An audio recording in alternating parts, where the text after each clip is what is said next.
So, Shroud has revealed a new game in which he forms part of the production team, a tactical shooter with agent abilities called Spectre.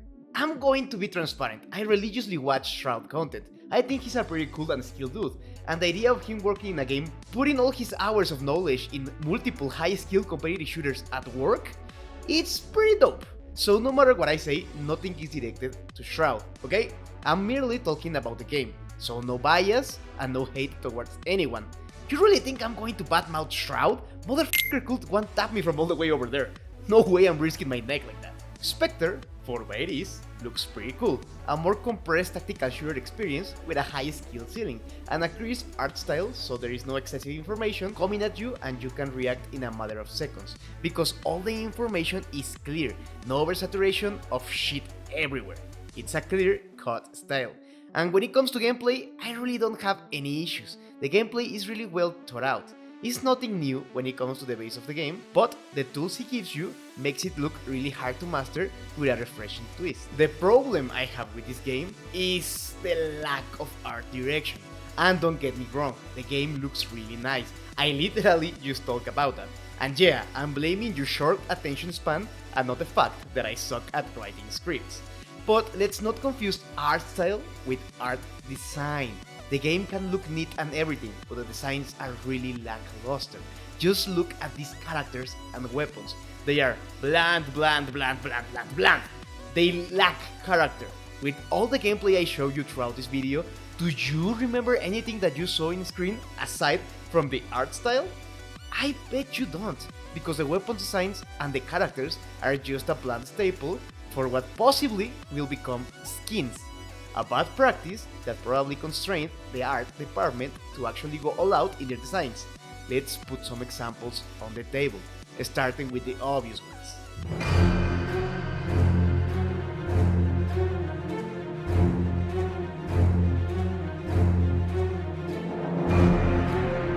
Counter-Strike and Valorant. Counter-Strike is a pioneer in the genre, and the whole point of this game was make a simulation of a terrorist bomb defusal scenario, meaning they wanted to stay close as possible to reality, so they have an AK-47, a Desert Eagle, and shit like that.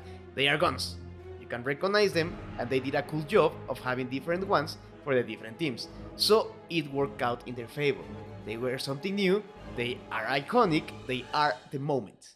But what about Valorant? If you look at Valorant weapons, they do have some sort of cool design concept.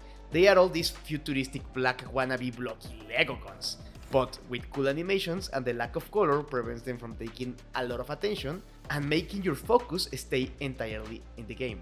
But they share a problem with Spectre Divide. Yeah, you recognize Valorant by seeing them, but they don't make use of the lore of the game or anything. They are just employed to sell you skins. The only thing they have going on is that they look futuristic in some sort of way. That checks out with the technology used in the game. But even if the weapons lack design and character, the characters don't. It's just like League of Legends. You remember a lot of these characters because of their magnificent publicity stunt of, if you wanna fuck it, you're gonna want to buy it. Riot has gone so crazy in this aspect that a lot of the characters in League of Legends now summer up to Big TT Anime Girl or Big TT Anime Boy. And it works! Everyone wants to buy the shit. But even pushing this point aside, Valorant has some cool designs that tie in with the lore of their games. Just looking at Jet, you know she's from an Asian descent. She has some sort of Asian martial arts knowledge and she controls the fucking wind. Raze has this dynamic energy in her, and her colors express that clearly. And the way they implement the graffiti shit in her kit is awesome. You remember the character and her abilities, making it clear that there is magic or some sort of human experiments that tie in with the technology aspect of the game, making some characters use technology in weapons or as part of their body. So yeah, the game may lack some character in their gun designs and shit, but their character, it's massive! They are carefully crafted. They have their own lore, their color balance in their designs is flawless, and all of them are fucking beautiful. That's how they sell the game. There are a lot of people that are not into the competitive aspect or anything like that. I mean, have any shorts of this game graced your feed? Most of them aren't about people hitting sick flicks or cooking the craziest clutches out there. They are about people being weirdly horny with each other in the voice chat, just like League of Legends, because the horniness of the designs sell themselves to make people, I don't know, sexualize them and themselves in game? Well, whatever, the point is that the casuals get into the game too, and the art design is part of that. Clearly, the point is no matter what, you remember the characters. So, now there are two games that I wanna talk about that really shows how having some fucking sick ass gun designs can help your IP become popular. One is a single player game, mostly, and the other one is a multiplayer game, mostly. So let's begin with the multiplayer one.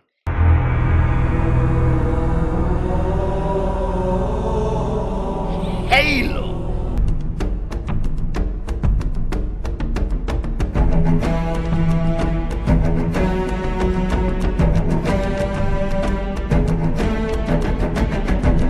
I didn't have an Xbox growing up, so I missed the peak of Halo's popularity. But when I got together with friends or with my cousins, I had the opportunity to play Call of Duty and Halo. And which one do you think stuck more with me?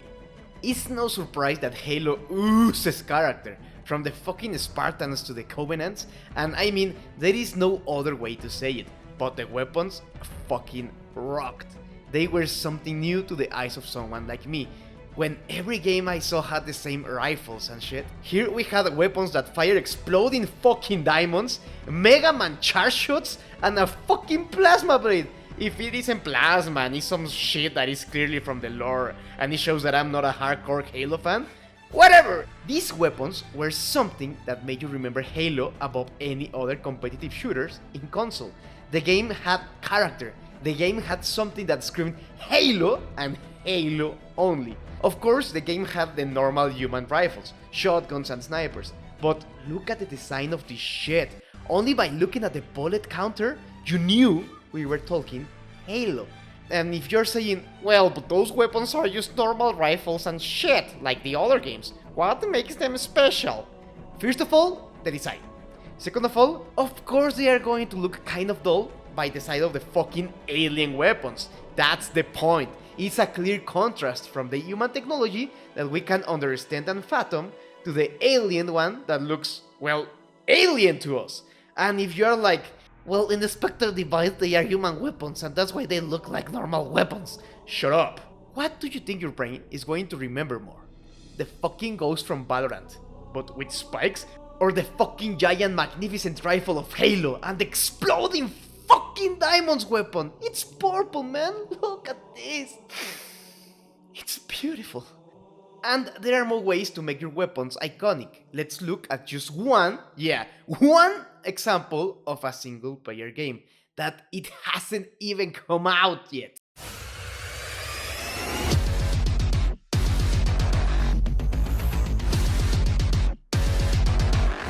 In the new Doom trailer, we all lost our mind to this gun that literally crushes the skulls from the fallen to use them as a spread ammo to kill fucking demons. That's metal as fuck, and that stays within the lore and the machinery that we have seen in Doom.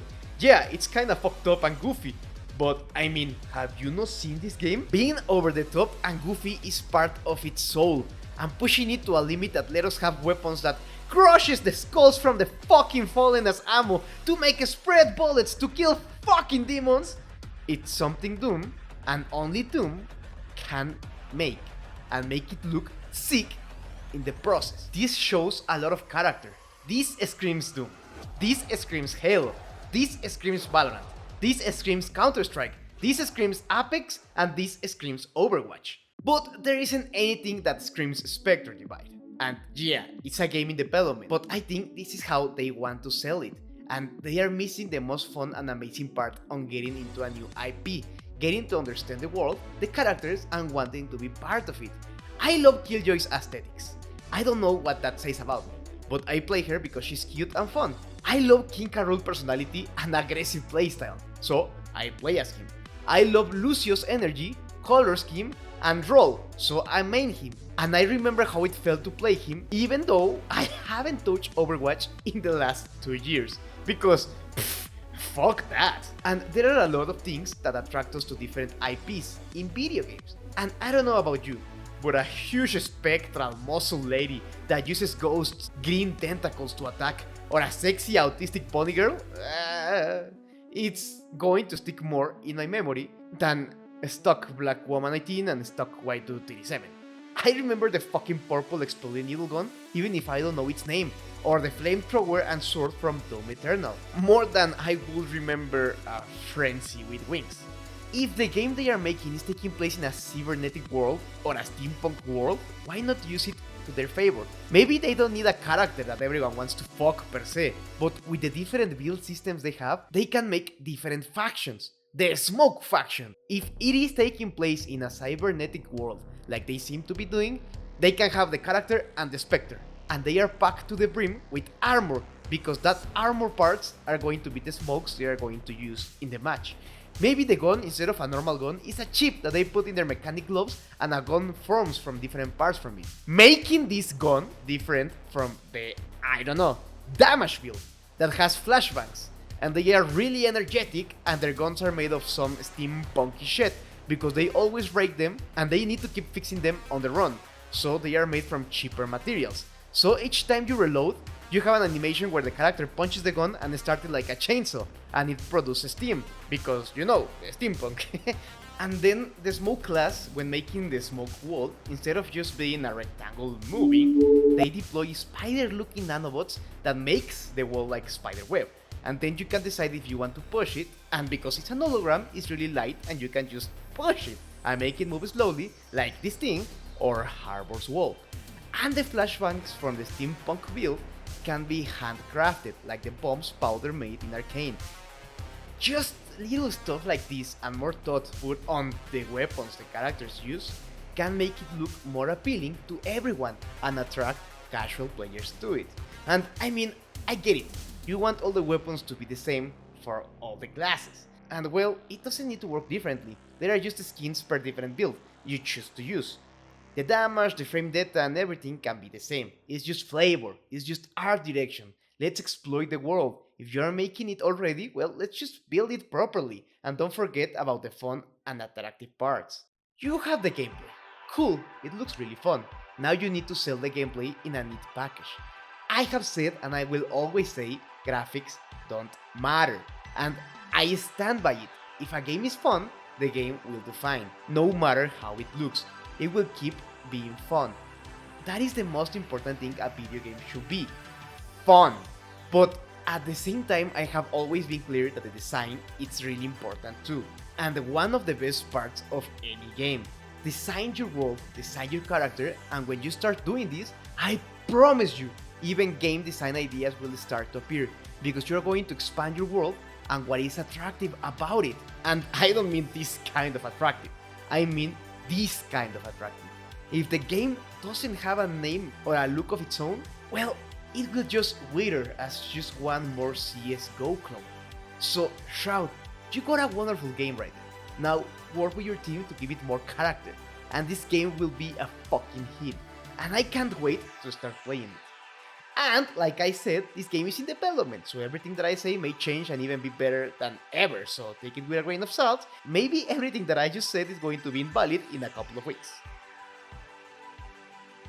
Thank you if you reached this part of the video. If you like this, like, comment and subscribe, it really helps out. Please, I wanna make this my job.